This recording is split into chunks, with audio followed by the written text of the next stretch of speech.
tamaşaçılar. Öten Günler programının daha bir buraxılışı ilə hoş gördük hər birinizi.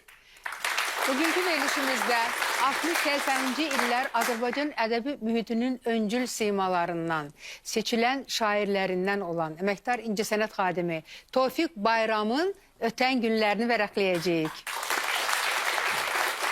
Bir dastan yaz min sözlük, budur əsl ölümsüzlük. Tofiq Bayramın məşhur misralarından biridir və bu şairin, bu yaradıcı şəxsiyyətin bu dünyada umduğu yalnız söz idi.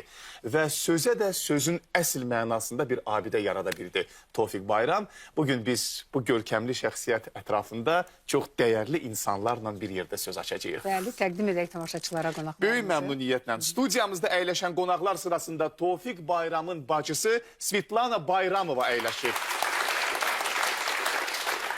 Azərbaycan jurnalının baş redaktoru, əməkdar incəsənət xadimi İntiqam Qasımzadə. Təkcə uşaqların deyil, elə bizim də sevimli yazıçımız, professor, filologiya elmləri doktoru Zahid Xəlil. Filologiya elmləri doktoru, əməkdar mədəniyyət işçisi Vaqif Yusifli. Çox dəyərli diktorlarımızdan biri, Respublikanın xalq artisti Eldost Bayram studiyamızdadır. Xalq rəssamı Ağali İbrahimov, xoş görürük sizdə. Yenə də dəyərli həmkarlarımızdan biri, jurnalist, tərcüməçi İlqar Əlfi. Hamınızı xoş gördük studiyamızda. Söhbəti başlamazdan əvvəl əməkdaşlarımızın Tofiq Bayram haqqında hazırladığı sujet var. Ona baxaq, sonra söhbətimizi davam edərik.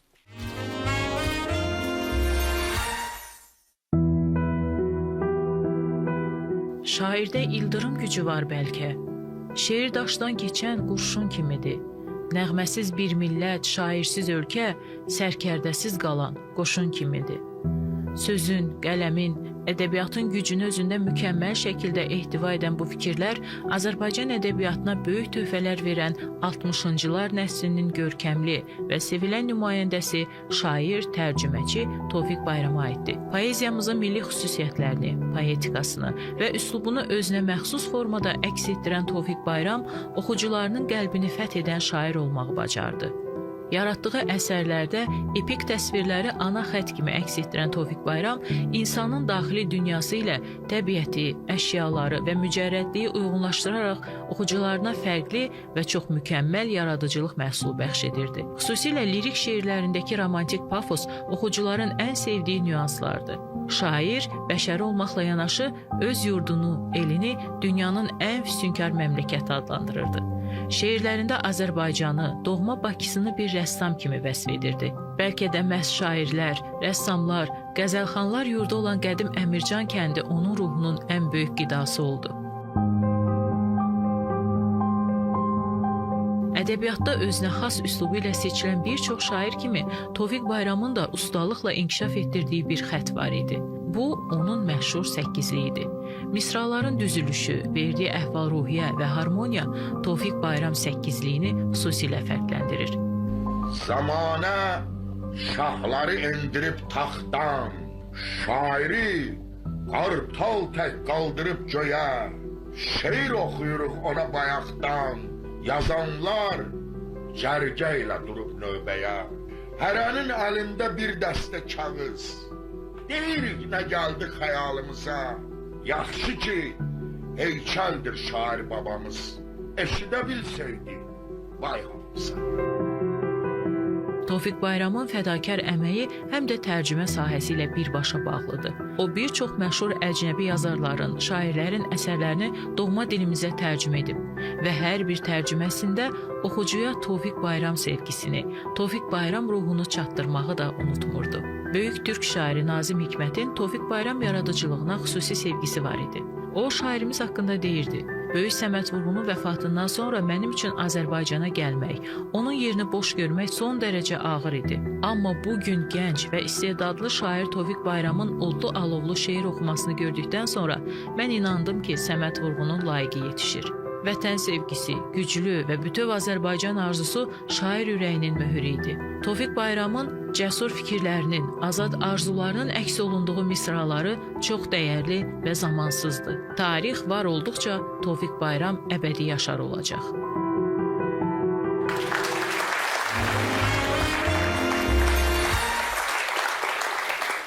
Bəli, məni əbəs yerə gəl tutma dilə, inamın oduyla yanan bir şamam.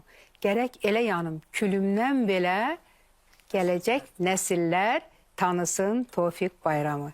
Tofiq Bayram bunu deyərək, bəli, yana-yana, kül ola-ola bütün gücünü, bütün qüvvətini şeirə hopdurdu, şeirin canına hopdurdu və xatirələrə qaldı.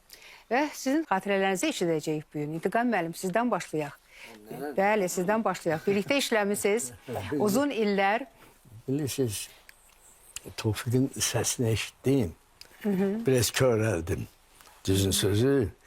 Ona görə ki, mən Tofiqlə dəfələrlə bizim rayonlara, başqa şəhərlərə Azərbaycanın ezamiyyətlərə getmişik.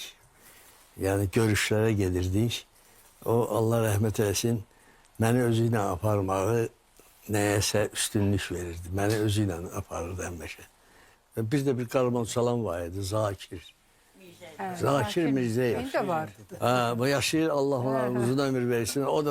Mən ona Tofiq Bayram yadigarı kimi baxıram Zakirə. Kim deyib bu sözü çox gözəl deyib ki, Azərbaycan şairlər vətənidir. Tixonovun sözüdür. Görsən, Vaqif müəllim. Vaqif müəllim hər şey. Ensiklopediyadır. Tixonov deyib və bu çox gözəl deyib. Mən bura gələndə gözümün qabağından Azərbaycan 20-ci əsri təkcə gözümün qabağından keçirtdim kino lenti kimi şairlərimizi. Baxdım, gördüm, ilahi, nə qədər bizim gözəl şairlərimiz var. Bir-birindən gözəl, bir-birindən qüdrətli, bənzərsiz, bir-birinə bənzəməyən. İndi gələcəm mən Tofiq Bayramın üstünə. Siz görəcəksiniz ki, həqiqətən bunlar, məsələn, Səməd Vurğun, Rəsul Rıza, o dövrün, o ilk Sovet dövrünün şairləri, Süleyman Rüstəm, bunlar Əli Kərim, sonra bir nəsil orada indi 37-də tutulanlar da var, Mətcavad, Mikail Müşfiq falan, bunlar. Görün, necə gözəl Hüseyin Cavid, görün, nə gözəl bir belə bir samballı, böyük bir, yəni mən say etibarilə deyirəm, biz böyük xalqıq, amma say etibarilə bir elə də böyük deyil, bizdən də böyük say etibarilə xalqlar var. Amma görün, nə qədər bizim gözəl şairlərimiz var. Və gəlirəm tədricən bu yana 30-cu illər, 40-cı illər yenə bir nəsil gəldi. Müharibədən sonra mən 41-45-ci illər müharibəsi nəzərdə tuturam. Ondan sonra Bəxtiyar Vahabzadə, Əliyağa Kürçaylı, nə bilim, Qabil filan, bunlar gəldilər. Bunların dalıca, elə bilirsiniz necə, bunların dalıca, elə bil ki, o başı küləyi kimi qapını açıb, girdilər içəri Tofiq Bayram, Tofiq Bayram, Əli Kərim, sonra nə bilim Nəriman, Həsən Zəzər, Cabir Novruz və s. və ilaxır. Və görünən, və bunun ardınca yenə bir nəsil, sonra 70-cilər nəsli və s. və ilaxır. Rəhmətlik atam mənim o dövrdə Azərbaycan jurnalında poeziya şöbəsinin müdürü idi. 53, 54, 55-ci illər. Bu o dövr idi ki, Tofiq Bayram nəsli gəlmişdi ədəbiyyata və bunlara Böyüqa Qasımzadə poeziya şöbəsinin müdürü çox geniş bunlara belə imkanlar yaradırdı oradakı. Bunlar deməli Azərbaycan jurnalında çap olunsun. Azərbaycan jurnalında da o dövrdə çap olunmaq artıq ədəbiyyata belə vəsiqə almaq deməkdir. Artıq Yazıçılar İttifaqının üzvüsən sən elə bil ki, daha bunun o yan bir yanı yoxdur. Və elə də oldu 59-cu ildə Tofiq Bayram Yazıçılar İttifaqının üzvü olub. Bax, dediyim bu gənclərin içindən, o Tofiq Bayram gilli nəslinin içindən mən yadıma salanda görürəm ki, Tofiq Bayramın bir şəklinə də baxdım. Allah rəhmət eləsin ona. Zalim olmuş şir deyə elə bil. Diyanıb zadda, tribunada.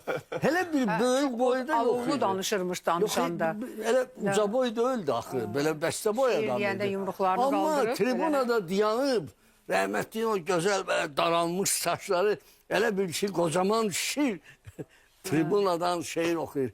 Necə də gözəl oxuyurdu. Mən onu ilə o görüşlərdə olmuşam. Bilirsiniz necə? Elə bir yer olmayıb ki, orada, məsələn, bir dəfə biz bir yerlərə getdik, xəstəxanaya, 6 nömrəli xəstəxana yadımdadır. Getdik orada məsələ, əvvəlcə indi cəmaatı yığıblar zala, kimsə könülsüz gəlib bəlkə evə tələsir, evə getsin, kimsə belə, elə bir entuziyazm yox idi bunlarda. Amma 10 dəqiqədən sonra Tofiq Bayram bunları ələ aldı və gecikən məhəbbətim və s.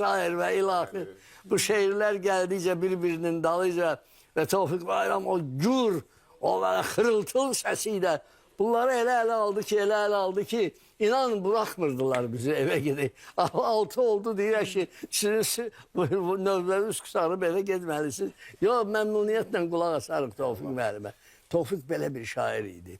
İndi Vaqif müəllim yəqin ki, Tofiq yaradıcılığından danışanda onun o elmi dildə, ədəbiyyatşünaslıq dilində yaradıcılığının bəzi xüsusiyyətlərini, fərqli xüsusiyyətlərini yəqin ki, araşdıracaq. Ona görə ki, Tofiq həqiqətən bənzərsiz şair idi.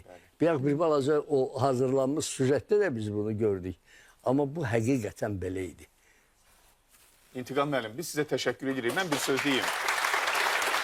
Bu söz gibidir ha, getdi görüşə, öz çılğın çıxışı ilə, o ehtiraslı çıxışı ilə hamını ələ aldı ya. Valla bu dəqiqə siz də bizim hamımızı elə çıxışınızla ələ aldınız, inanın. Elə qəşəng danışdınız. Real xatirələrdir. Tofiq Bayram özü o qədər səmimi bir insan idi ki, onun haqqında Elə yaxşı əhval-ruhiyyə verdiniz. Erdost müəllim, bax görürsünüz, ürəkdən nəysə demək qərarına gəldi. Buyurun. Kimin haqqında danışır? Tofiq Bayram haqqında. Qəhrəmandır, Başqa cür danışmaq qəhrəmandır. mümkün deyil.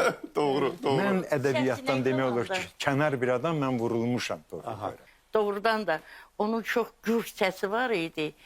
Şeirləri o deyəndə inanın ki, biz evdə oturub ona baxırdıq, deyirdik İraq olsun, bu dəqiqə bunun ürəyi partlayacaq. O qədər şövqlə, o qədər gür səslə o şeirləri o deyirdi ki, rəhmətli Maestro Niyazi Tofiqin səsi haqqında deyirdi ki, Amerikanın bir müğənnisi var idi, Paul Robeson. Çox gür səsli bir müğənni idi. Deyirdi Tofiqin səsini yalnız Paul Robesonun səsi ilə müqayisə eləmişdir. Maraqlı fikir.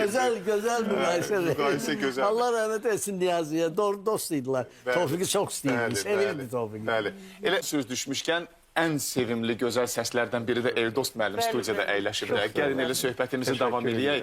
Erdost müəllim, Tofiq Bayram haqqında təbii ki, xatirələriniz, onun yaradıcılıq gecəsini aparmısınız. Siz onun gözəl şeirini, qadın ürəyi şeirini necə səsləndirirsiniz? Bu şeiri neçə adam səsləndirsə də, amma sizin səsinizdə, sizin nitqinizdə o bir başqa aləmdir. Bir də Tofiq Bayramı səciyyələndirən ən vacib xüsusiyyət o idi ki, dili, nitqi çox rəvan idi axı. Şeirləri çox axıcı idi, qəlbə, ürəyə, nitqə çox yararlı idi. Sizlə davam eləyək bu söhbətlərimizi. Mənim qəlbim ədəbiyyatçı qəlbidir. Bəli. Uşaq vaxtından çox kövrək olmuşam. Bədii ədəbiyyatı çox sevmişəm. Hərfləri tanımağa başlayandan mən kitablar oxumuşam, bədii ədəbiyyatlar oxumuşam. Hələ gülməli məqamlar da olub da vaxt aparmaq istəmirəm. Yəni onun qurban olmuşam. Ədəbiyyatçı deyiləm faktik olaraq, amma ədəbiyyatı qəlbimdir. Mən diktoram. Diktor kimdir?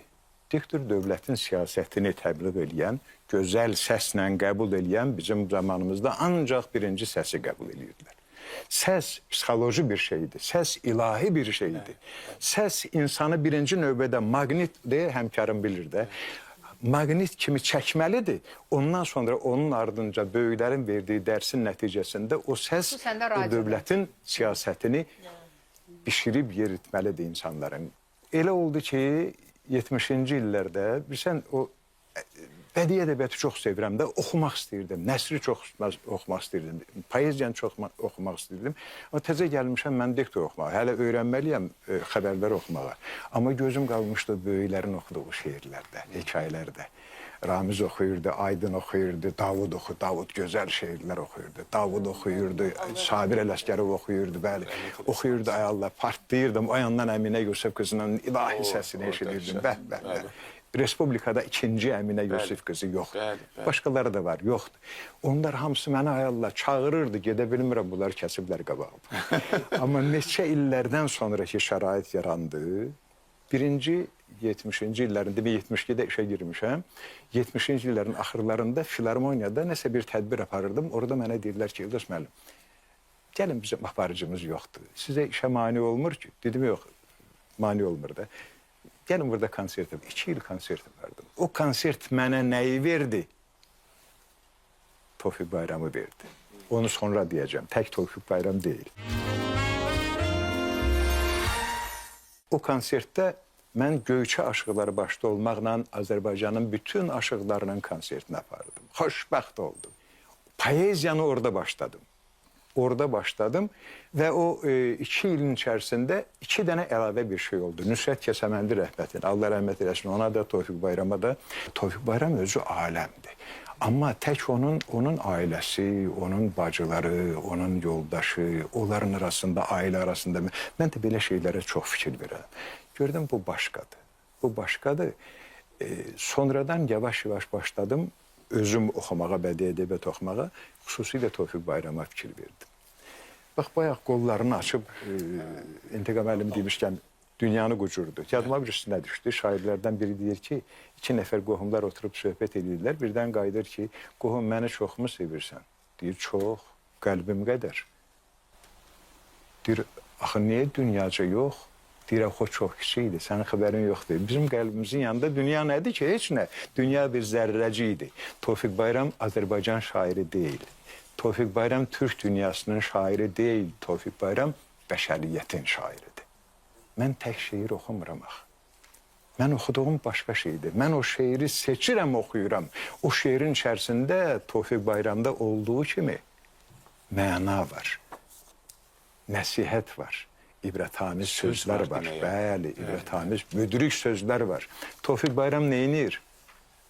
Bacısına həsr oldu, elədiyi şeiri.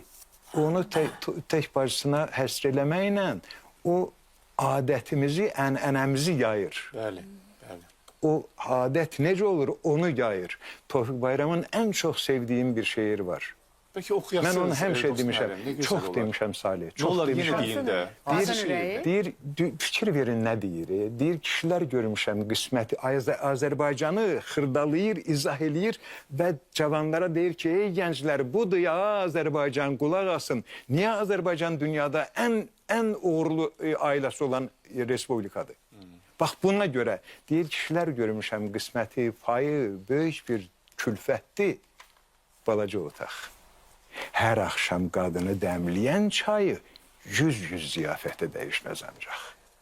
Qadınlar görmüşəm, arsuz qalıb, ürəyi həsrətdən bişəsi olub, yollara baxmaqdan gözü qaralıb, çeşməyi pəncərə şüşəsi olub. Rəislər görmüşəm, sinə qəfəsi az qalıb partlasın bir zəq səsindən. Hirsini soyudub qadın nəfəsi, evdə şəfa tapıb bir təbəssümdən. Qadınlar görmüşəm, dünya qəmini evindən didərgin salır hər axşam. Kişi ürəyinin sarı simini qayığı mizrabı ilə çalır hər axşam. Hardasa başına yağır alqışlar, kiməsə şöhrətin adın gərəkdi. Evdə ipək əllər, gülgün baxışlar, evdə səni duyan qadın gərəkdi. Sevən ürəklərdə bir istək gəzir, bir şirin təbəssüm, bir loxma çörək. Vəfalı kişilər evə tələsir, ilk görüş yerinə tələsənlər tək. Ona görə Azərbaycanda ailə qüvvətlidir ki, hər birimiz həyat yoldaşlarımızın yanına 10 il, 15 il, 20 ildə ailə qurmuşuq. İlk görüş yerinə kimi tələsənlər. Nə gözəl.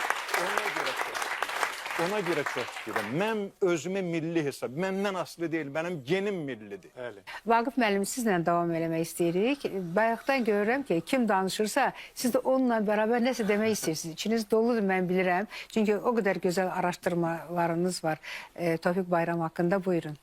Tofiq Bayram mənim çox sevdiyim şairlərdən biri idi. Burada bu verilişdə səs sözü tez-tez hallanır. Səs. Bu səs sözünü Tofiq Bayramın yaradıcılığına, xarakterinə uyğunlaşdıranda 2 məna alınır. Birincisi onun özünün səsi. Mən şairlər məclisində, təqdimatlarda, tədbirlərdə demək olar ki, bütün şairlərin səsini eşitmişəm. Süleyman Rüstəmin, Cabir Novruzun, Nərman Həsənzadənin, Xəlil Rızanın, Məmməd Arazın hamısının səsini eşitmişəm və hərənin deməli öz şeirlərini öz səsləri ilə ki, başqa bir diktor, başqa bir aparıcı, heç kəs, məsələn, deyək ki, Süleyman Rüstəmin şeirini Süleyman Rüstəm qədər çatdırmazdı, deyə bilməzdi. Eyni zamanda Tofiq Bayram. Bu deməli onun səsi. Amma ikinci mənada səs üslub deməkdir. Əgər sən pafosla, sən ürəyin bütün deməli ateşi ilə o şeirləri oxuyursansa, bu sənin yaradıcılığından da qırmızı bir xətt kimi keçir. Yəni Tofiq Bayram bu mənada təkrar edilməz bir şairdir. Ədəbiyyata necə gəlib? Təbii ki, Böyük Səməd Vurğunun poeziyasının təsiri ilə. Bir müddət Ağstafada yaşayıblar, ata ailəsini aparıb ora və orada deməli Səməd Vurğun gəlib görüşə. Bu görüşdə də Tofiq Bayram iştirak edib və Səməd Vurğuna valih olub. Sonra iş elə gətirib ki, ilk şeirlərini yazan zaman deməli Hüseyn Arifin, səhv eləmirəmsə, onu təqdim eləyib Səməd Vurğuna və Səməd Vurğun da deməli onun ilk şeirlərin çapına kömək eləyib. İlk şeiri 1949-cu ildə səhv eləmirəmsə Azərbaycan Pioneri qəzetində çap olunub, dərc edilib. Deməli, bunu Qazaxda yazıb o. Bəli, bəli. Ağstafada yaşayıb. Ağstafada müəyyən Onda müddət neçə yaşına yaşayıb. yaşayıb? Nəyə görə soruşuram deyəcəm. Hə, Svetlana Orada neçə xanım- yaşına gəldi? Uzun müddət olmayıb. Talib belə gətirib ki, atam kənd təsərrüfatı üzrə mütəxəssis olduğunda, əslində biz Bakılıyıq. Müharibə başlayır, atamı göndərirlər müxtəlif rayonlara və Ağstafa rayonunda bir müddət. Nəyə görə atam məhz Ağstafaya gedir? Mehdiqan Vəkilov, Səməd Vurğunun qardaşı, atamla möhkəm dostuydular. Mehdiqan Vəkilovu bax, Qazax ayrıca rayon deyildi. Hamısı Ağstafaya tabi idilər. Ağstafanın birinci katibi idi və atam gedir Ağstafada başlayır işləməyə və günlərin bir günündə deməli ki, dəmir yolçularla görüşə, müharibənin qutarında Səməd Vurğun gəlir, onlarla görüşdə iştirak eləyir. O görüş Tofiqin böyük bir, iri həcmli bir şeiri var. Deməli ki, Ağstafadakı görüşdə Səməd Vurğunun dedikləri belə bir şeiri var, kitabda da var həmin o şey. Və orada çıxış eləyir Tofiq, Səməd Vurğun. Tofiq də o vaxtı Tofiqin olur 11 yaşı. O ilk dəfə canlı şairi, düzdür, hələ ondan da daha kiçik olanda Əlağa Vahidi öz evimizdə görmüşdü. Amma onun təsəvvür elədiyi şairlər nəhəng olmalıdır, şairlər ateşli olmalıdır, şeirlərini xüsusi pafosla deməlidir. Bax, o təsəvvürlər Səməd Vurğunun o çıxışından sonra Tofiqdə Mən nəyə görə deyirəm? Çünki Tofiq Bayram bildiyimiz kimi belə Bakılı, Əmircanlıdır da. Amma Bakı və Bakı ətraf, Bakıda yaşayıb yaradan şairlər, divan şairləri, yəni onlar qəzəl üstündə qururlar. Amma Tofiq Bayramın əksər şeirləri qoşmadır. Bəlkə o, ona görə deyirəm, Qazaxdan gəlib bəlkə. Səməd Vurğun ümumiyyətlə nəinki Tofiq Bayram üçün, eyni zamanda bütün digər şairlər üçün bir sənət məbədi idi. Azərbaycan poeziyasında söhbət 20-ci əsrdən gedirsə, 3 şairin ədəbi məktəbi var. Böyük Mirzə Ələkbər Sabir, nə qədər satirik şairlər yarandı ondan sonra. Ən axırıncısı da rəhmətli Baba Pünhan. Bu son dövrlərdə. Və Səməd Vurğun ədəbi məktəbi, poetik məktəbi, bir də Rəsul Rıza. 3 ədəbi məktəb. Tofiq Bayram da Səməd Vurğun ədəbi məktəbinin görkəmli nümayəndələrindən biri idi və dönə-dönə öz şeirlərində Səməd Vurğunu mət edirdi. Deyirdi ki, təb ürəkdə, söz dodaqda yaşayan kimi, bülbül güldə, gül budaqda yaşayan kimi, günəş göydə, qartal dağda yaşayan kimi, şair xalqın nəfəsində Vurğun yaşayır. Azərbaycanın böyük sənətkarları, təkcə şairlər yox, digər sənət sahələrində olan böyük sənətkarlar Tofiq Bayramın idealına çevrilən sənətkarlar idi. Deməli, Niyazi, Üzeyir Hacıbəyov, Səttar Bəhlulzadə, Qara Qarayev, və bu qəbildən olan Fikrət Əmirov, bu qəbildən olan böyük sənətkarlar, məsələn, Səttar Bəhlulzadə, onun nəzərində təkcə rəssam deyildi. Eyni zamanda Səttar Bəhlulzadəni mən ömrümdə bircə dəfə görmüşəm. Bir çayxanada Bakıda. Yəni Füzulidən şeirlər deyirdi və özü çox gözəl təhlil eləyirdi onu. Yəni Tofiq Bayram deyirdi ki, bu Füzuli ruhu əgər Səttara təsir eləməsəydi, o belə gözəl əsərlər yaratmazdı. Rəssamlıq ilahi vergidir səndə. Bəs necə oxutdun gülü, çiçəyi? Görünür üç ürək varmı sinəndə? Füzuli, Üzeyir, Səttar ürəyi. Və belə. Sağ olun Vahid müəllim. Siz dəfələrlə Səməd Vurğunun adını çəkdiniz və bayaq Svetlana xanımın da danışdığı xatirədə Səməd Vurğunun adı çəkildi. İlk xeyir duasını verən də elə Səməd Vurğun olub da, düzdür? bəli. Atanız söyləyib Səməd müəllimə ki, bu uşaq ara bir bayatılar deyir, bir neçə bayatı söyləsin və Tofiq müəllim bayatı söyləyəndən sonra mən Səməd Vurğun deyib ki, Bu uşaqdan deyib şair müğayət olacaq. olun, bundan şair olacaq. görün nə gözəl. Bax.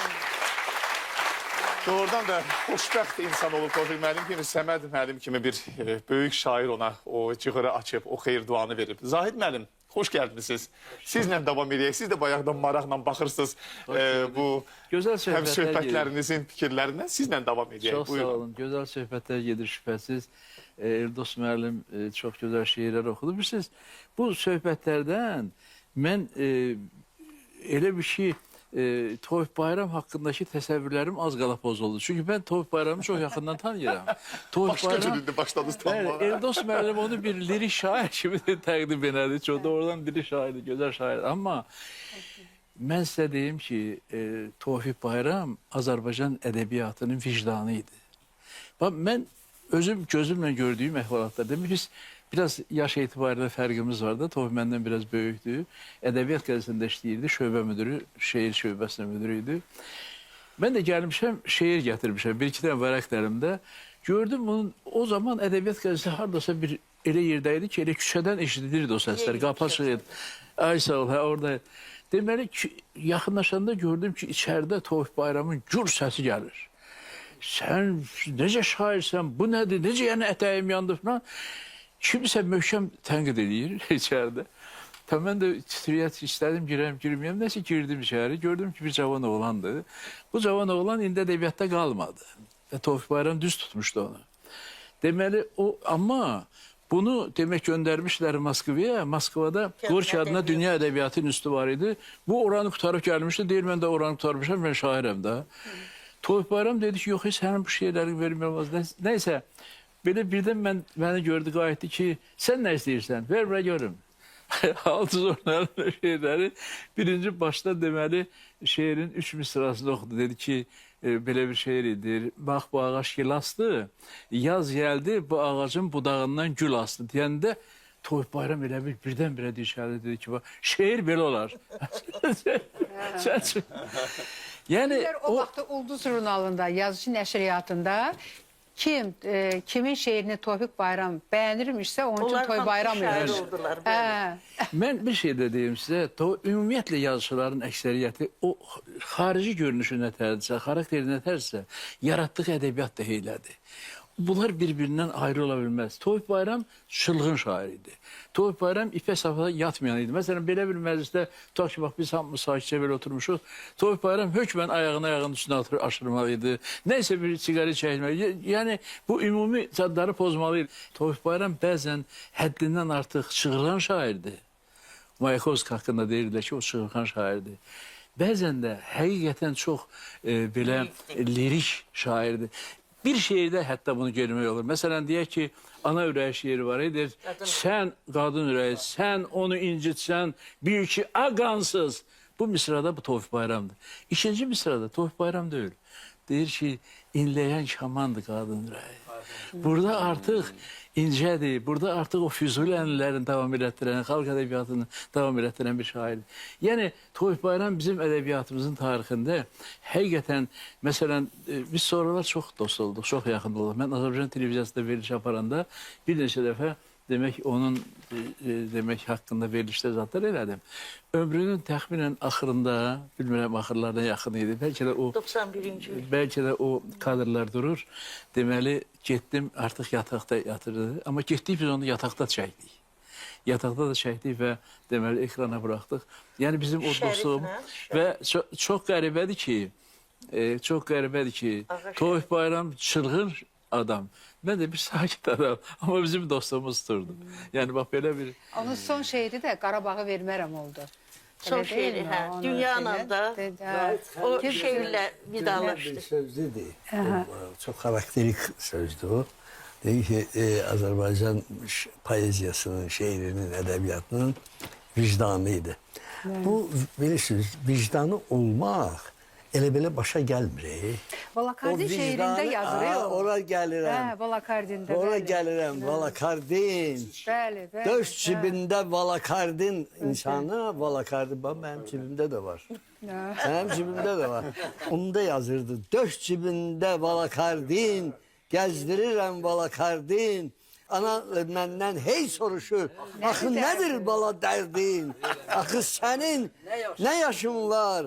Düşülürəm, uyumaq kimi səni görmək istəyirəm, əyilməyən bir dağ. Ama ne güzel açır orada.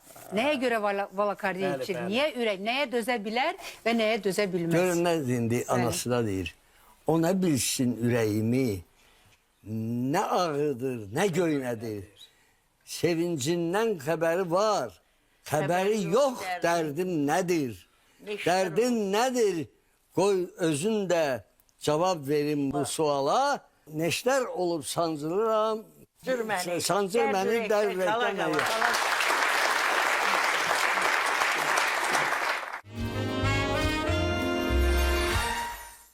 Bilirsiniz, mən bunu niyə icad edirəm? Bu mənim üçün çox əlamətdar və çox vacib bir şeirdir. Tofiq Bayram yazılığında. Tofiq Bayram bizlik dostlarını, kimlərin adını saydılar, onu istəyən adamlar.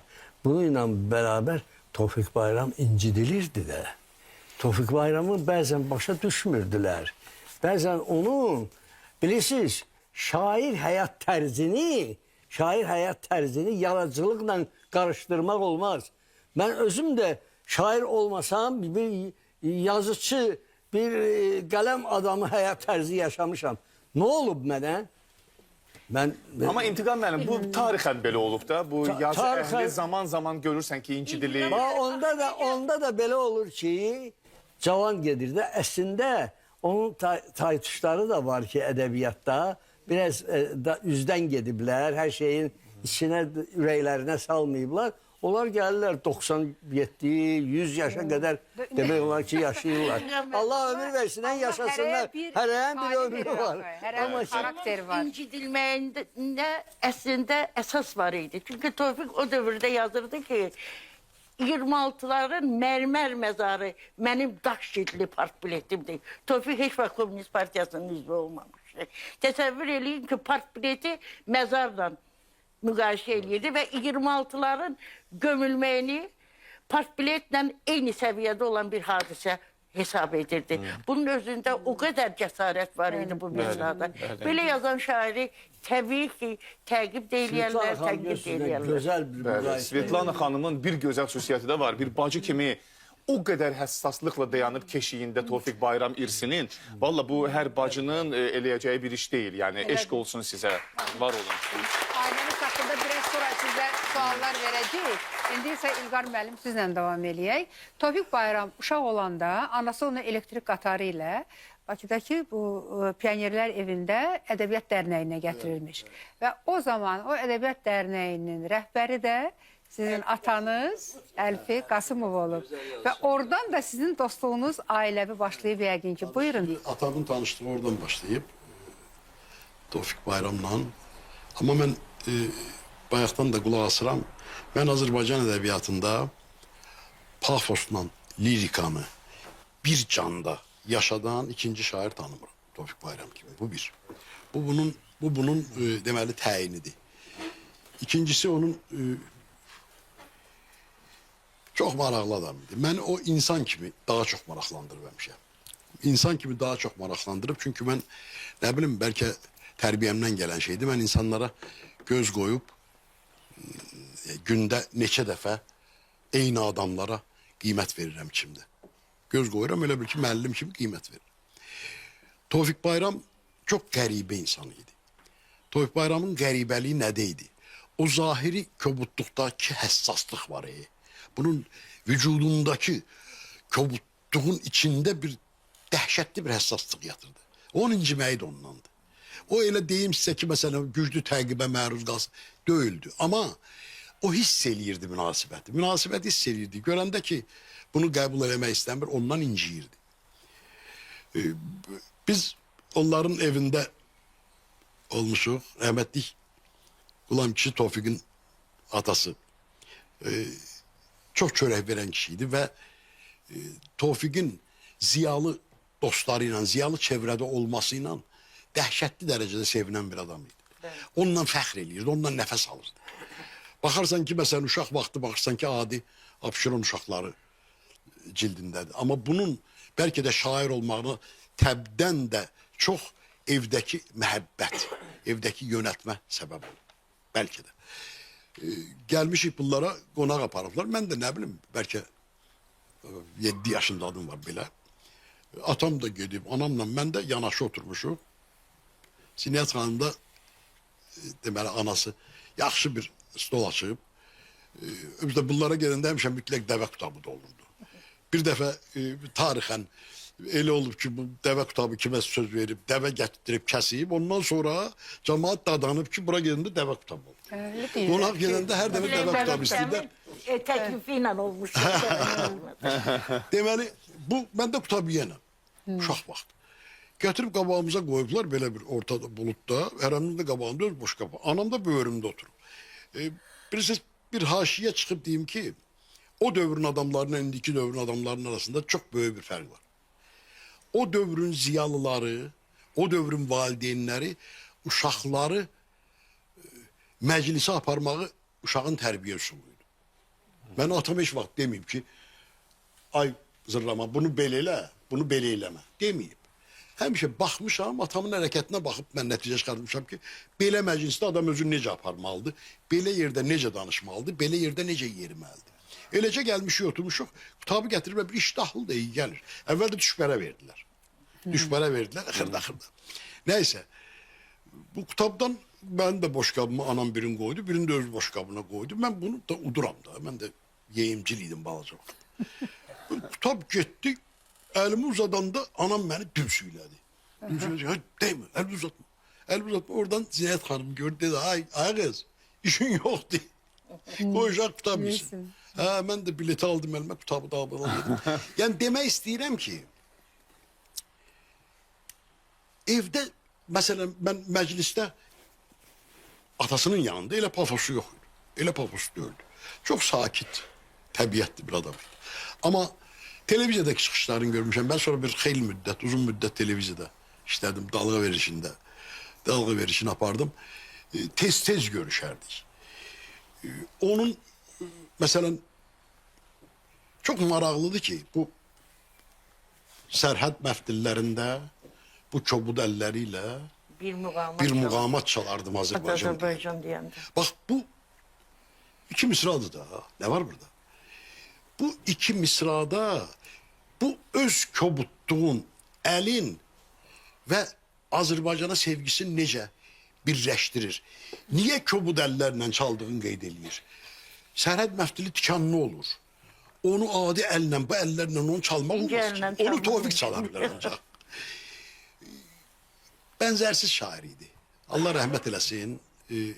Ömrünün son illərində bir balaca elə bil cəmiyyətdən küsmüşdü. Çünkü bütün meclislerde bu danışanda insanlar hail-mail olurdu.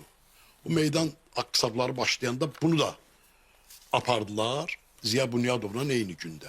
İkisini de fite bastılar oradan. Ondan sonra televizyada biz görüşdük. Dediler mən başa düşmürəm. Mən başımıza gələni başa düşmürəm. Mən deyir başa düşmürəm ki bu cemaat harda olub bəs mən yazanda. mən məclislərdə şeir oxuyanda. Yəni o boyda meydandakı adamlardan mənim məclislərimdə heç kim olmayıb ki. Burada fitə basılır. Çox dəhşətli. Əslində o dövr mənə hətta bir dəfə dedi. Qarışıq ağır dövr idi o. Bəli, mənə bir dəfə dedi ki... Əslində Tofiq Bayram qədər, yəni ki o vətən, torpaq haqqında şeir yazan... misilsiz. Bəli, əsas yaradıcılığı bunun üstündədir onun. Orada ben bir korrekt değilim Yılgar. Tevfik şehir demişti orada. O dövrde o meydanın sahibi olan Kəs, Fəhlə. Mikrofonu Tevfik'in elinden almıştı. Demişti bura şehir meclisi değil. Onunla başka söz deseydi, fitap atsaydılar Tevfik'e o kadar tesir eləməzdi. Bu söz ki şehir meclisi değil. Aslında o vətənpərvərliyin esas təbliğatçısı. Bine qədimdən həmişə şeir olub, şairlər olub. Baxın, ümumiyyətlə şairə qarşı onu hörmətsizlik kimi qəbul elədi. Ondan sonra o incidi və oralara getmədi. Söz mənə dedi ki, deməli o hadisədən biraz az sonra televiziyada görüşdük. Mənə dedi ki, Aylqar, nə yaxşı Əlfi tez rəhmətə getdi. Bu sözü mənim yadımdan çıxmaz. Bəli, təbii. Onu 85-ci ildə mənim atam rəhmətə getmişdi. O hadisələrin heç iyi də gəlmirdi. Mən də onu dəfələrlə anama deyəndə hər dəfə belə inciyirdi. Niyə axı, yaşayır? Deyirəm, yox, bu hadisələr nə qədər adamın iç yüzünü açdı. Nə qədər adamı tanıdı. O Qarabağ hadisələri, bəli, Tofiq Bayrama çox təsir eləmişdi. Namusum İsmətimdir, Qarabağı vermərəm yazdı və ürəyi dözmədi. Yəni ki, o dünyasını dəyişdi. Bəlkə də qalsa da o Qarabağın işğal olunması anı ona daha ağır təsir eləyərdi. Gəlin söhbətimizin bu yerində Tofiq Bayramın Qarabağı vermərəm şeirini dinləyək. Kimlər ki şəfqət tapır ana təbiətimdən, dərman kimi dağların havasını verərəm, amma dağı vermərəm. Mən heç zaman dönmərəm fikrimdən, niyyətimdən. Lazım gəlsə gözümün qarasını verərəm, Qarabağı vermərəm. Əl sınsın tarixi belə düzüb qoşanın, gözüm yoxdur üstündə bircə qara daşının. Ağ dumanlar gəlinlik duvağıdır şanım. Mən gəlinin üzündən o duvağı vermərəm. Namusum İsmətimdir, Qarabağı vermərəm. Bilirsiniz maraqlı nədir? Baxın, indi şeir səsləndi. Əslində mövzu etibarı ilə çox ciddi və ağır bir mövzuya həsr olunmuş şeirdir. Amma Tofiq Bayramın yaradıcılığında, şeiriyyatında ahzar, küskünlük, düşkünlük, bədbinlik yox idi. Bilirsiniz, yəni bu mövzunun özündə belə necə işıq var. Mübarizə var. Özü mübarizə adamıydı. Və həqiqətən də bir Qarabağı vermədik. Qarabağın üzərində biz zəfər yürüyüşü elədik və onu geri qaytardıq. Əslində bu Tofiqin şeirinin realizmini təsdiq edir. Yəni vermədik. Elə bizim oldu. İnşallah ruhu da şaddır. Bizim idi, bizim oldu. Bəli, mən belə fikirləşirəm. Əziz tamaşaçılar, verilişin bu məqamında biz məşhur Əziz Dostum mahnısına qulaq asacağıq. Çox sevimli bir mahnıdır. Sözləri Tofiq Bayramın, musiqisi Qulu Əskərovun və bu mahnının da yaranma tarixçəsi var. Bir qədər sonra Sveta xanımdan xahiş eləyəcəyik ki, bizə o haqda danışsın. Hal-hazırda isə mahnını bizim üçün Abgül Mirzəliyev ifa edəcək. Və nəzərinizə çatdırın ki, onu müşayiət edirlər tarda Rüstəm Müslümov, kamançada Toğrul Qasımov.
Dost geden yolları basıb indi.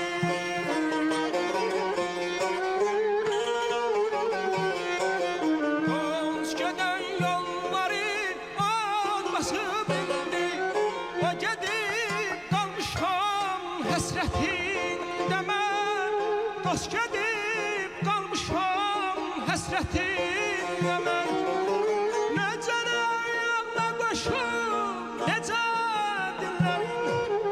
Dost gedib özümə gələ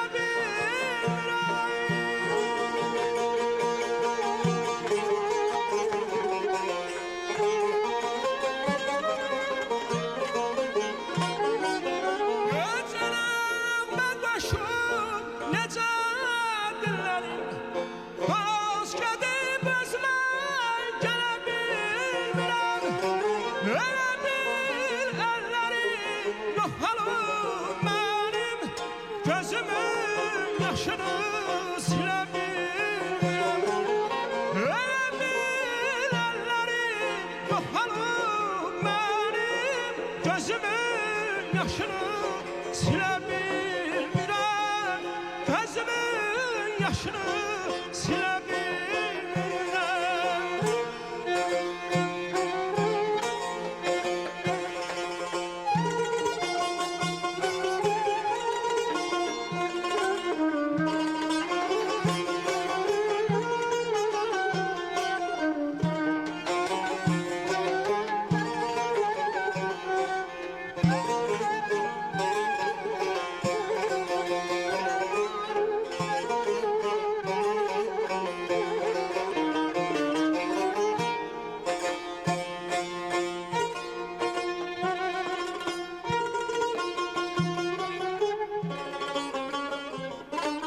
Çaldığı otarı getirin mənə.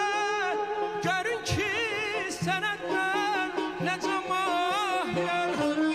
Çaldığı kamalı getirin mənə. Görün ki ifadan necə mahirəm. Əlindəyəm kimi bircə tərinə.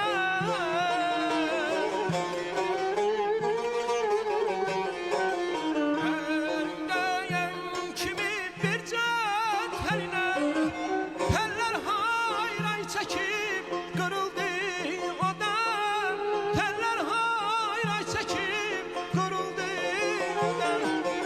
Gözəl ayağına qoşub necə dinlərim. Dost gedib özümə gələ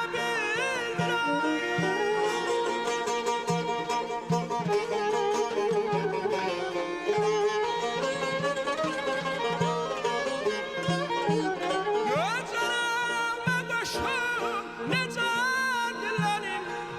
Dost gedib özümə gələ bilmirəm.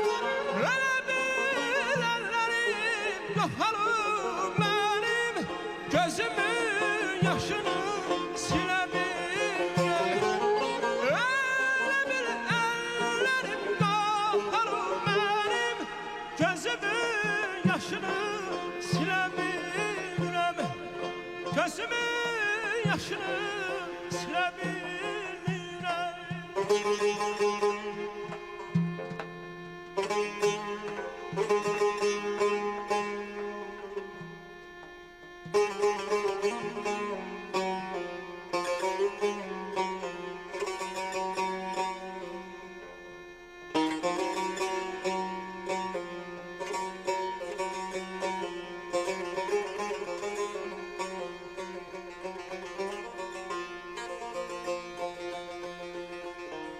Gəlin itirməyə dostlar qardaş.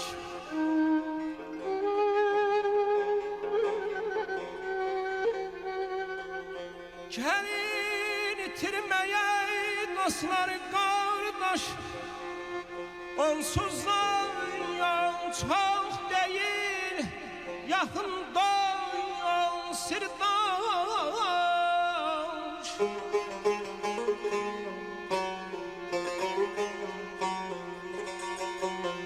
Dostluq qalasından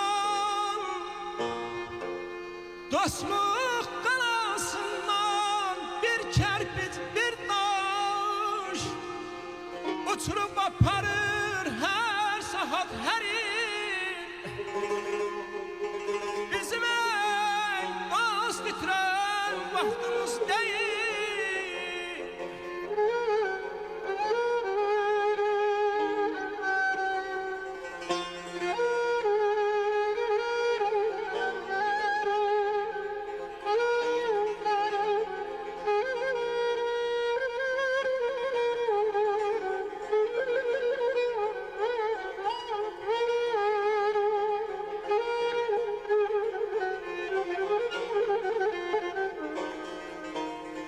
Hay bir könül hemdemir,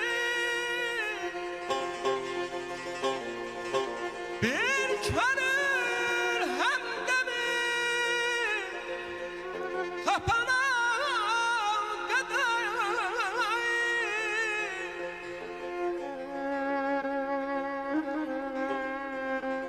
Can evillerle olur derbeder.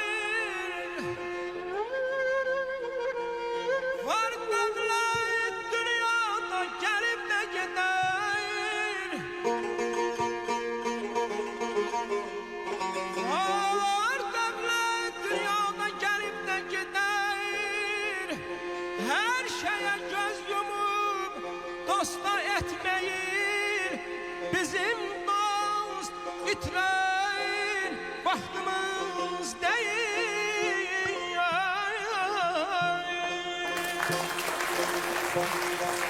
O gedib qalmışam həsrətində mən, dost gedib qalmışam həsrətində mən. Ay gedib qalmışam həsrətində mən, dost gedib qalmışam həsrətində mən.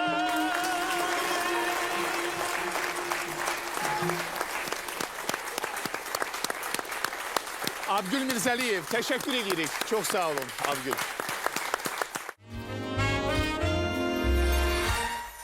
Dinlədiyimiz Əziz Dostum mahnısı ətrafında da istəyirik sizdən bir balaca. İndicə dinlədiyi bu mahnını, onun da tarixçəsi var. Söylədik Bəli, axı tamaşaçılarımıza. onun da Balaca tarixçəsi var. danışın. Mesele burasındadır ki bugün tek Azerbaycan'da ve Türkiye'de değil bütün Türk dünyasında en meşhur olan mahnılardan biridir. Türkiye'nin en görkemli müğənniləri bu mahnını oxuyublar. Bunu Özbəklər də oxuyur, bunu Qazaxlar da oxuyur bu mahnını və digər Türk dilli xalqların hamısı bu mahnını oxuyur. Və bilirsiniz, Tofiq o ömrünün çox böyük bir hissəsini tərcümə fəaliyyətinə həsr eləmişdi. Bəli, bəli. Dünyanın o dövrdə Sovet İttifaqının en görkemli şairlərini bizim dilimizə tərcümə eləmişdi. Hətta söhbətlərimizin birində mən Tofiqə dedim ki, ay Tofiq, sən niyə özünün orijinal yaradıcılığıyla məşğul olmursan, bu qədər tərcüməyə fikir verirsən? Dedi, ay bacı, mənim ürəyim partlayır. Aha. Mən istədiyim şeyi yazanda çap elətdirə bilmirəm. O vaxt siz bilirsiniz ki, senzura var idi. Hə. Məsələn, deyirdi, Rəsul Həmzatov SSR Ali Sovetinin deməli ki, bir palatasının sədri idi o dövrdə, SSR Ali Sovetinin. O istədiyini yazır, onun adıyla nə istəyir gedir, heç kəs ona heç bir irad tuta bilmir. Çünki o yüksək vəzifədədir. Amma mən onu öz adımla yazanda, mən yəni istəyirəm yazım, amma yaza bilmirəm. Tofiqin belə şeirləri olub, amma... Elə ona görə də Rəsul Həmzatov özü etiraf edirdi ki, mənim şeirlərimin tərcüməsi daha güclüdür. Bəli, Tofiq bəli. Bayramın qələmində. Bilirsiniz niyə? O ürəyinin bütün yanğısını qoyurdu o tərcüməyə. O bir Ona görə. aksiyomadır. O bu şeirə gələndə, bu mahnıya çevrilərək dünya demirəm, amma Türk dünyasında məşhur olan bu şeiri, Əziz Dost şeirinə gələndə Tofiq o şeiri yazıb və o şeiri Rəsul Həmzatovun adı ilə bağlamaq çox böyük günahdır. Çünkü o şeirin, o musiqini, o mahnını. Çünkü o şeirin sözlerine yazılıb, Tofiqin sözlerine yazılıb o mahnının musiqisi. Rəsul Əmzətov onu avar dilində hər hansı bir şeir yazıb. Onun Naumov var idi, o məşhur onun tərcüməçisi. O tərcümə eləyib.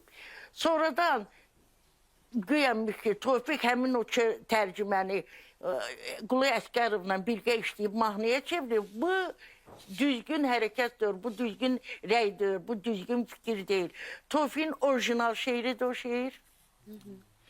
Həmin şeiri Tofiq Qulu Əsgərovla birgə işləyiblər və mahnı şəklində o şeir yazdı. Son vaxtlar bu Rəsul Əmzətovun nəsə oyunu ilə bağlı.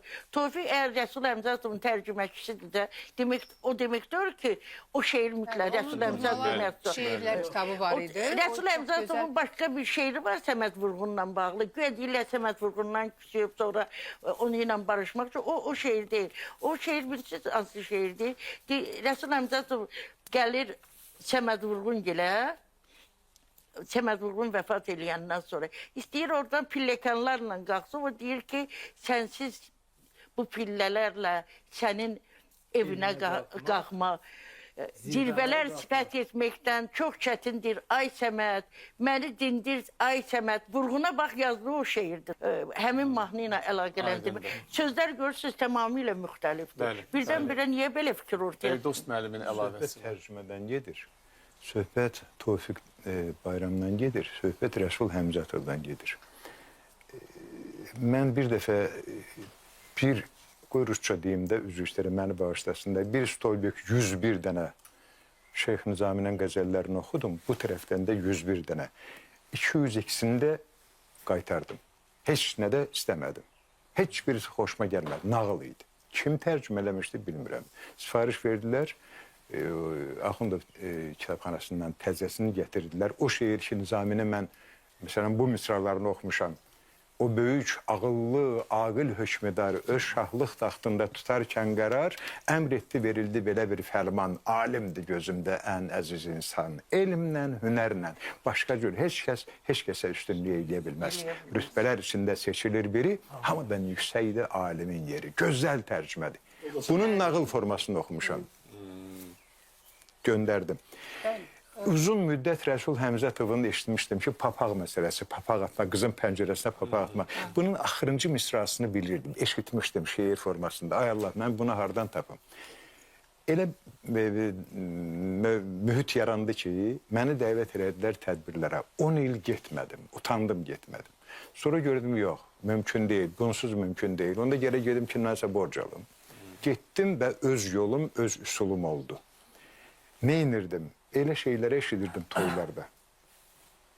Ağalı müəllim, öyle gözəl sözlər deyirdilər. Allah, yanırdım. Mən bunu nətər yadda saxlayayım? Hamısını yadda saxlaya bilmirəm. Getdim, diktafon aldım. Gətirdim, məsələn, tutaq ki, İlqar müəllimə söz verirdim. Buyursun İlqar müəllim, diktafonu qoyurdum arxa tərəfdə. Musiqçilərin stolunun üstünə knopkanı basırdım. O dediği şeyi götürürdüm. Bununla da götürdüm. Fərman adında bir oğlan, Abşeron mehmanxanasının şərq zalı, Bağzal tərəfə. Dedi ki, qoy çırpınan ürəyimiz düşsün təzə bir sorağa, gəl yollanaq bir kəndə biz, bəxtimizi sınamağa. Rəsul Həmzətov dostuna məktub yazır, bu orijinal təklif eləyir. Ya da salaq o çağları ömür cavan qalır deyə, gəl tullayaq papaqları bir qız baxan pəncərəyə. Birimizin papağını bəyənməyib atsa yerə, çəksin oradan ayağını birinin də o pəncərə.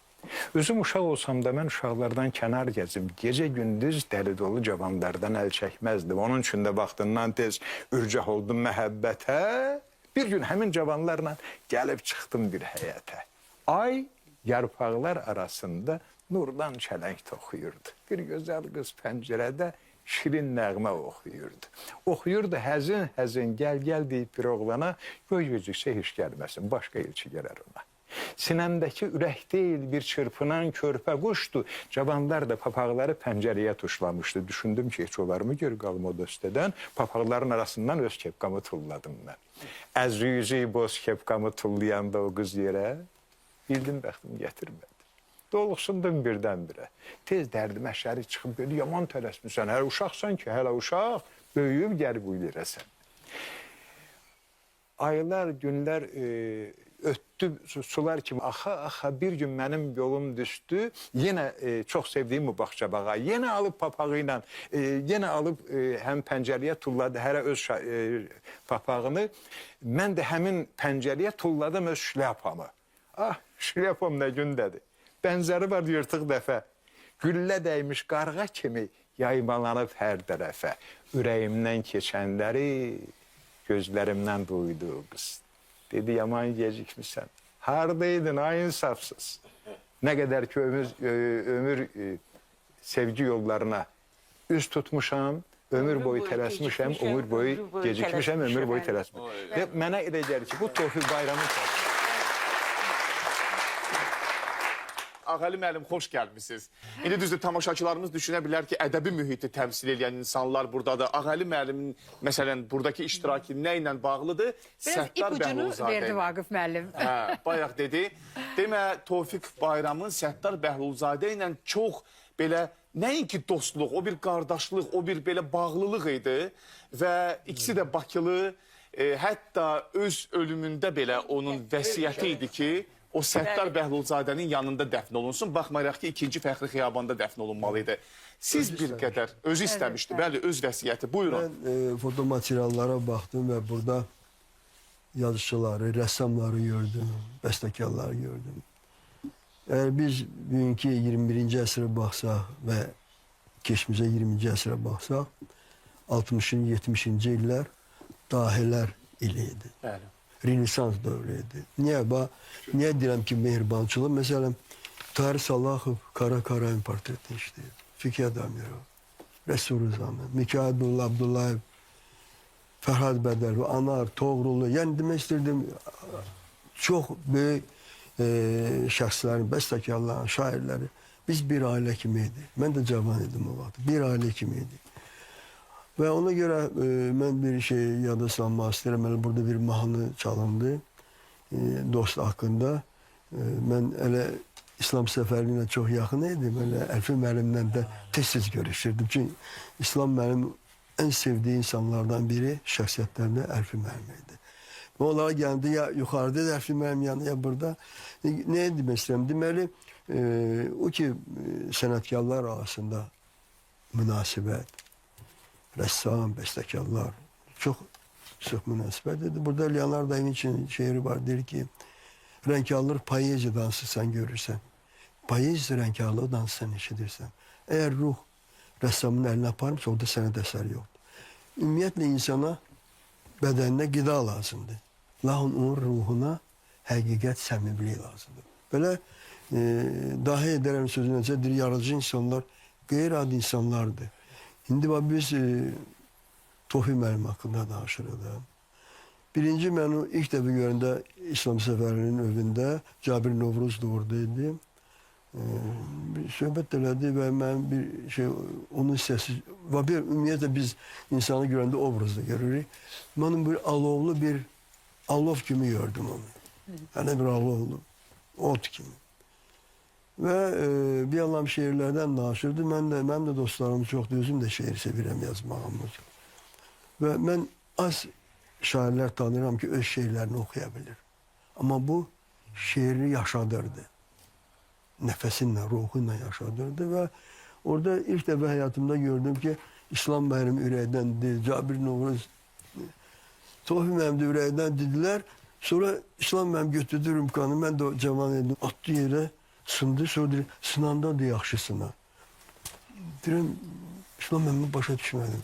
Deyir ki, ağalı, sən bu stakanı yığa bilərsən. Deyirəm, yox. Deyir, amma stakan elə bir sına bilər ki, onu yığa bilərsən. Dostluqda nəsə bir şey saxlamalıdır, o dostluğu birləşdir.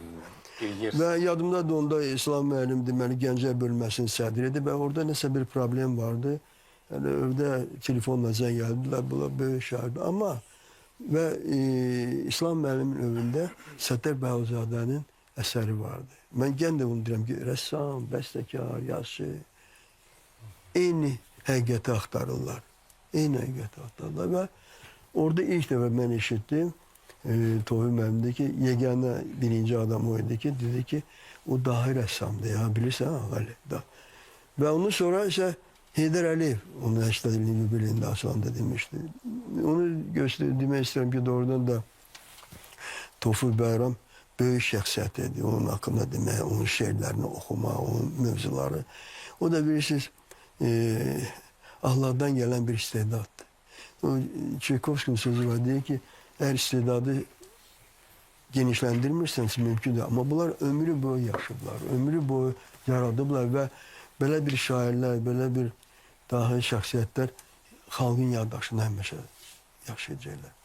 Ve indi belki de sonra geldi için benden sonra yasağımız danışmışsın ama biz rəhbərliyə gələndə 85-ci yılında mənə görə də ağalı küsmüşəm sizdən. Burada Fəradın ələ şəkli var. Bana ne o?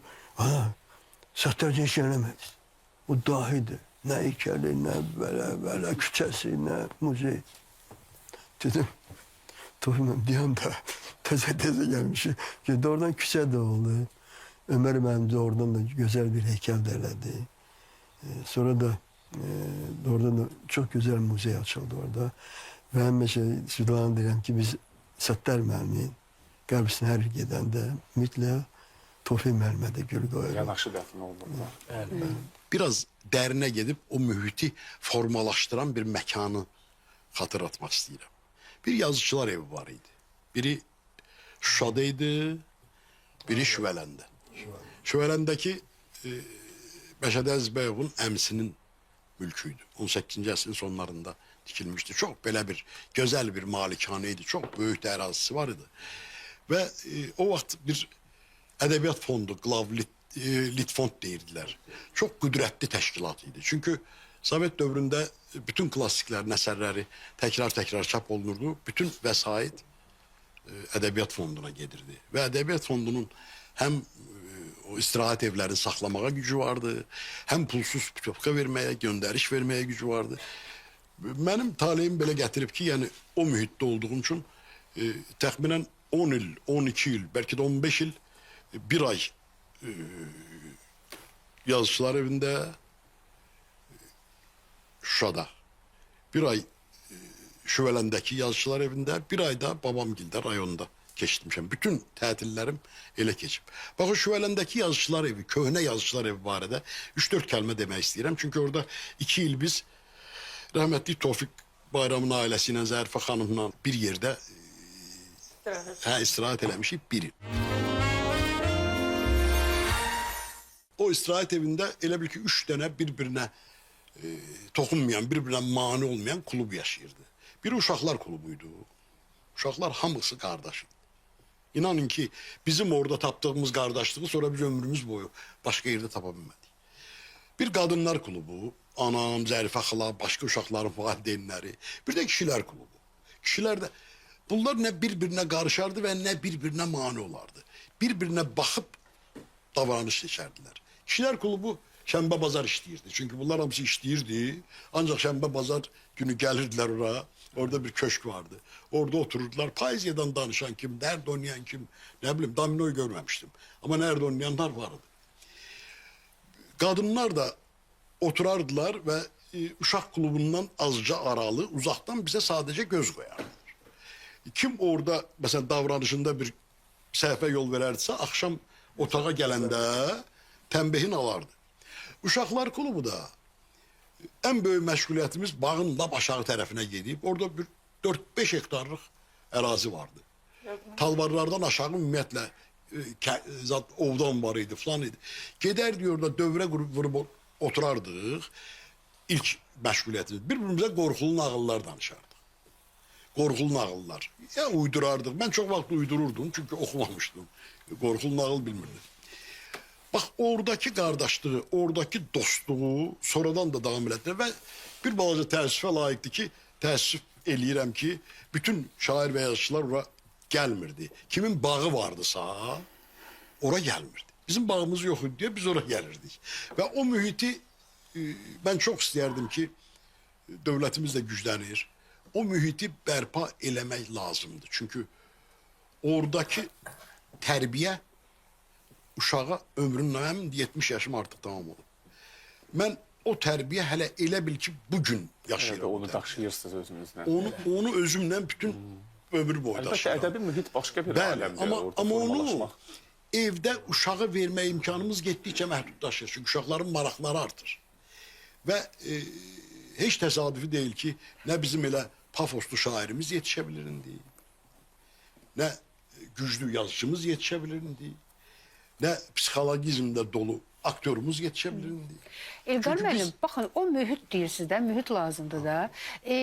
Tofiq Bayramın özünün böyüdüyü mühit, atanız sizin Svetlana xanım, atanız şair, yazıcı olmayıb, amma bir sənət qiymət verən, bir sənət xidarı kimi sənəti bilən bir insan idi və siz uşaq mühiti vaxtından evdə yaratmışdı evinizdə sizin çox belə tanınmış adamlar, Xan Bəli. Şuşinskidən Həqiqət tutmuş, Rızayevadan Rızayevadan belə. bəli evinizə gəliblər. Əliağa Vahiddən Və o mühitdə belə. böyüyüb Tofiq Bayramda. dövr- Sonra da siz o mühitin davamı olaraq siz də orada böyümüsünüz. Bəli. Siz nə? Sonra Teyyub Dəmirov atamın yaxın dostu idi.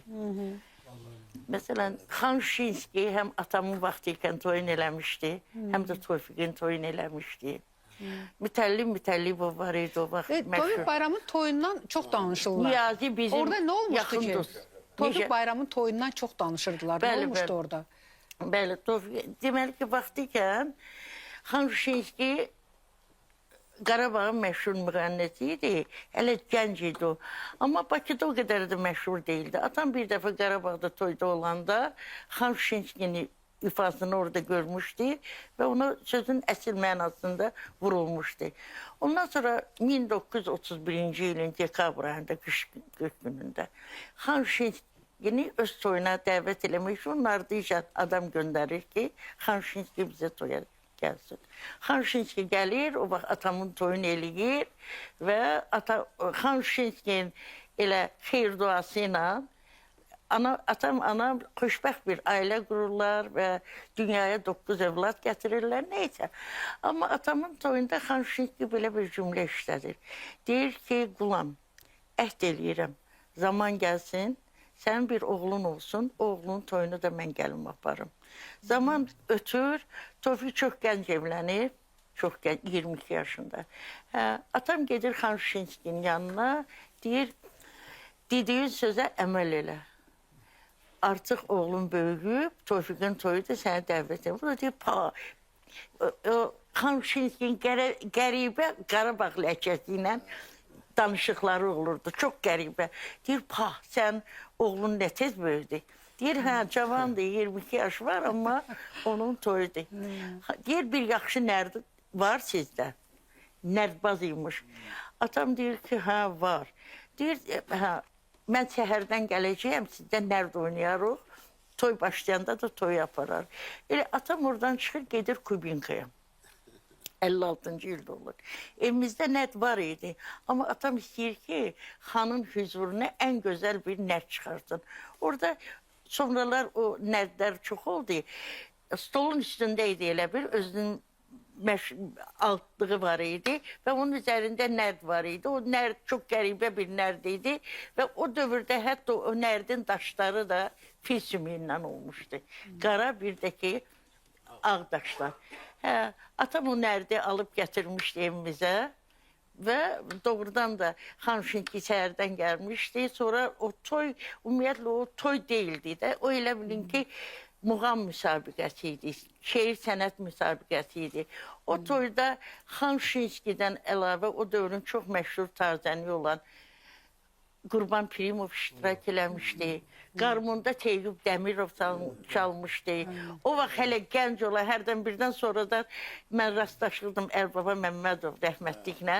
Həmişə o toyu yada salırdı, mənə deyirdi ki, cavan idim, amma o toy məşhur və digər görkəmli sənət, şeir ustaları həmin toyda iştirak eləmişlər. Svetlana xanım, bir şey də soruşmaq istəyirəm sizdən. İndi bu barədə yazılır, hər yerdə deyilir. Biz bu verilişdə də bu mövzuya toxunaq.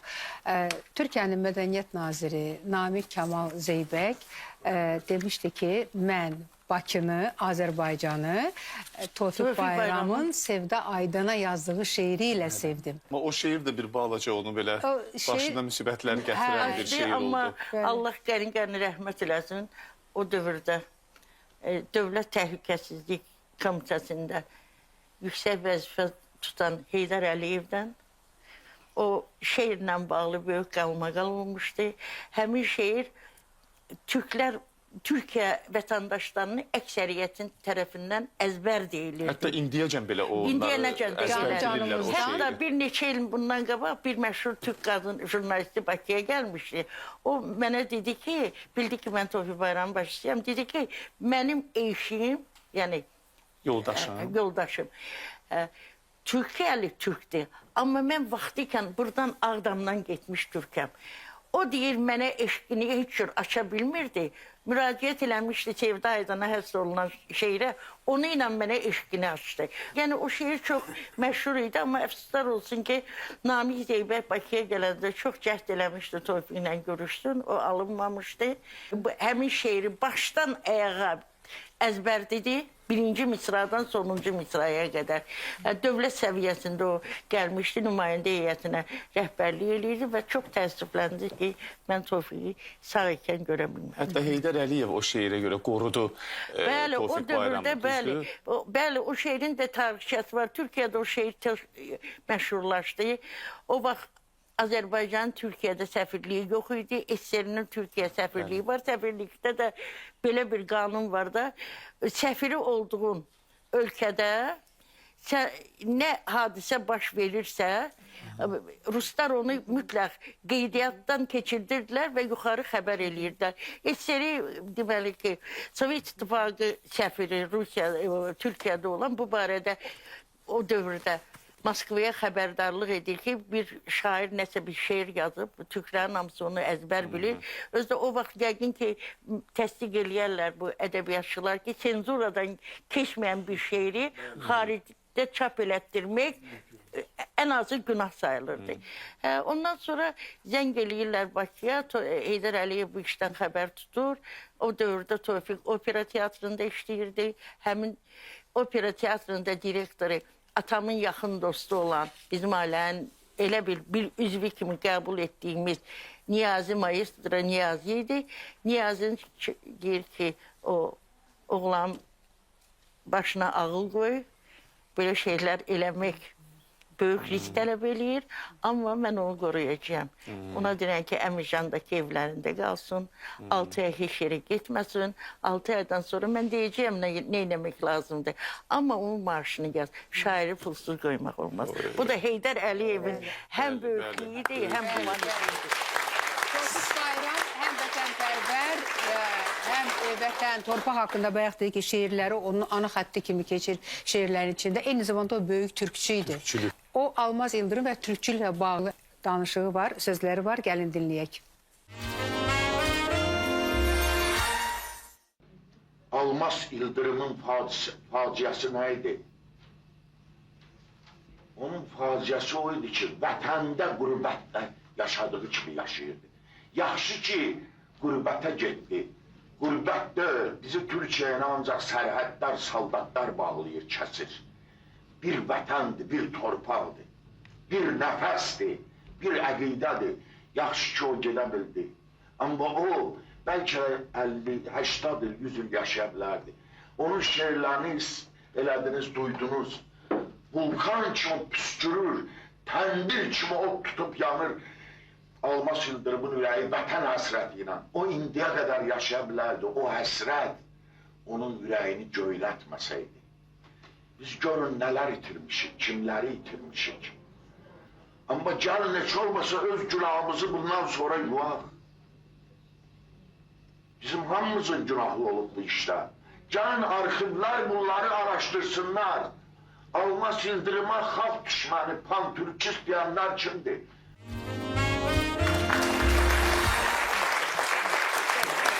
Doğrudan. Mən üçün bu yenidir, görməmişdim mən bunu. İsvedə xanım deyir, hardan tapmışsınız bu görüntüləri? Mənim üçün bu yenidir.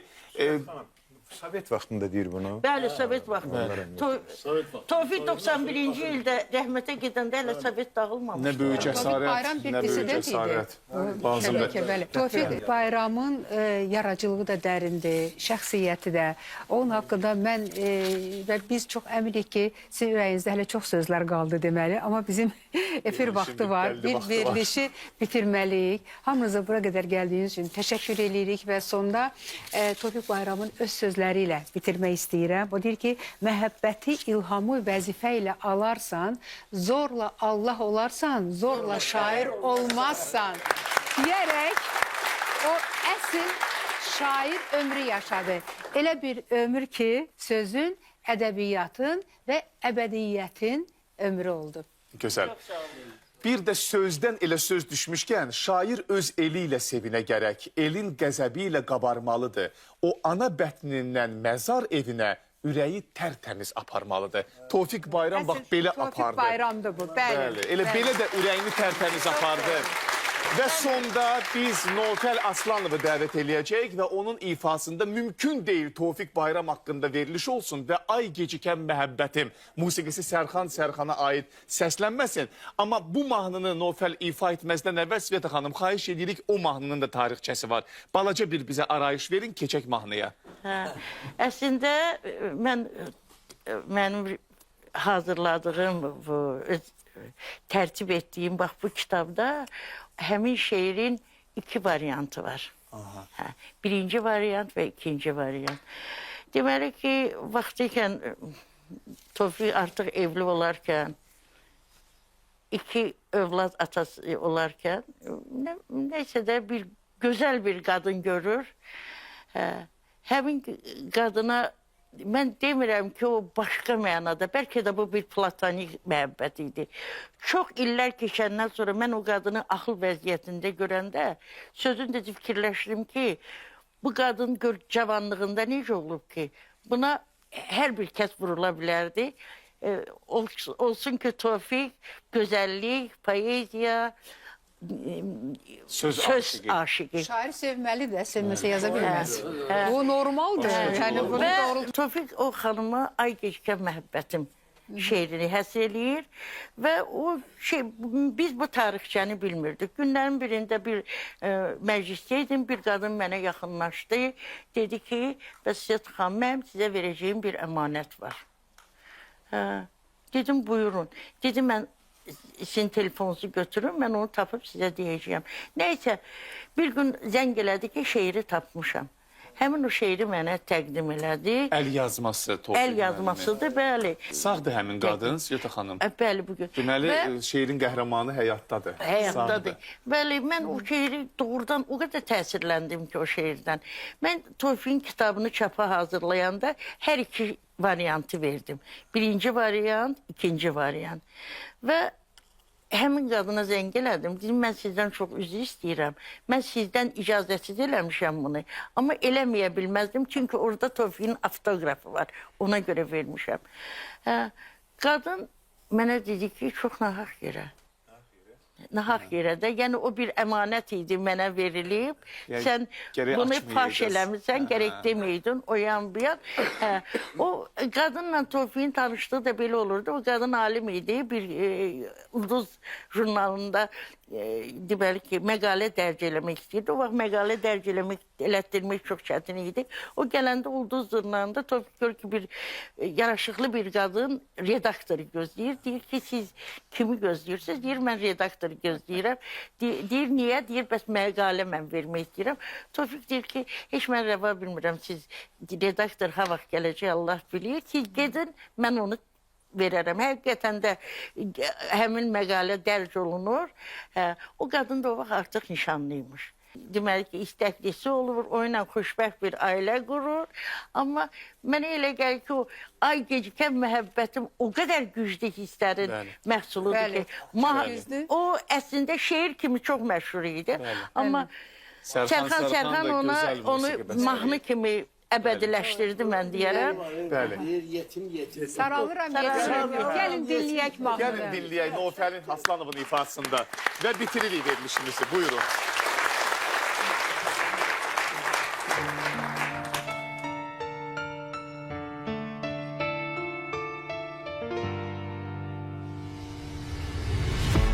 İllər boyu səni gəzdim, ay gecikən məhəbbətim. Sən yubandın, mən tələsdim. Getdi gençlik təravətim.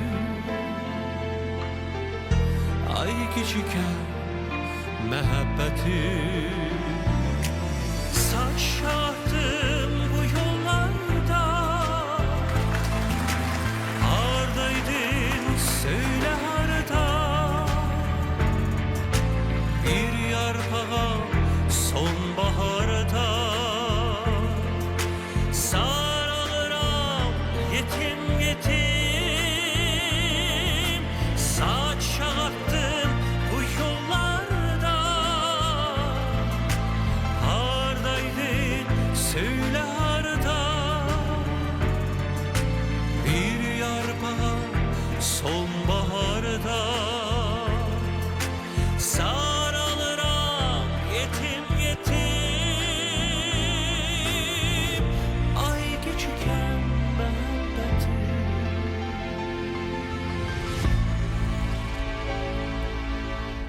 Sen əzabsan, gözyaşısan, bəxtimin ilk naxışısan. Bəlkə talih qarğışısan,